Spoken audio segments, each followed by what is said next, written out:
So excited about today's communication education. Man, it seems like forever since I've been able to hang out and see my students in person, but we're back in the classroom and we're continuing our conversations around interpersonal communication. Today, we specifically focused on interpersonal communication as it shows up in romantic relationships. Yeah, and if you're going to talk about interpersonal communication and romantic relationships, you got to talk love languages. Now, imagine you speak one language and your partner speaks a completely different language. We're not talking about you being bilingual and you're able to understand each other and still communicate. We're talking they speak one language only and you speak a completely different language only. The ability to communicate is going to be tremendously inhibited. You've got to think about that when you're thinking about love languages. If my predominant love language is to shower you with gifts, but you're looking for me to show love and express that through affirming words, well, that expectation won't be met, and now we'll have challenges in the relationship. We got to speak the same language.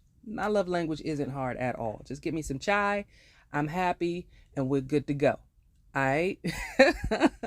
After that cup, of course, I had to head over to my next class. There, we continued our conversation about interpersonal communication as it shows itself in romantic relationships. And it's hard to talk about communication within romantic relationships and not talk about conflict, how it looks, how it shows up, how to address it and deal with it. But one specific area that was interesting to me and fostered a lot of great conversation was the conversation around conflict patterns and how they can ruin relationships. They kind of talked about four specific patterns. One being criticism, another contempt, defensiveness, and stonewalling, meaning you're not trying to talk anymore at all. Well, guess what? All of those can happen at any given point in a relationship. The problem is when it becomes a pattern, when it continues to happen. Communication is no longer effective when you're constantly criticizing somebody. When you go beyond criticism to an effort to tear them down, to mock them, to belittle them. And then you get in a defensive posture like that's not me. I'm not bringing that type of communication energy to this relationship. Yeah, you are. All right, let's talk about it. Let's see if we can be different. Let's see if we can be better. You know what? I'm tired right now. We'll talk about it later. We'll talk about it in the morning. Later never comes when you have that type of, I'll say it, toxicity in your relationship.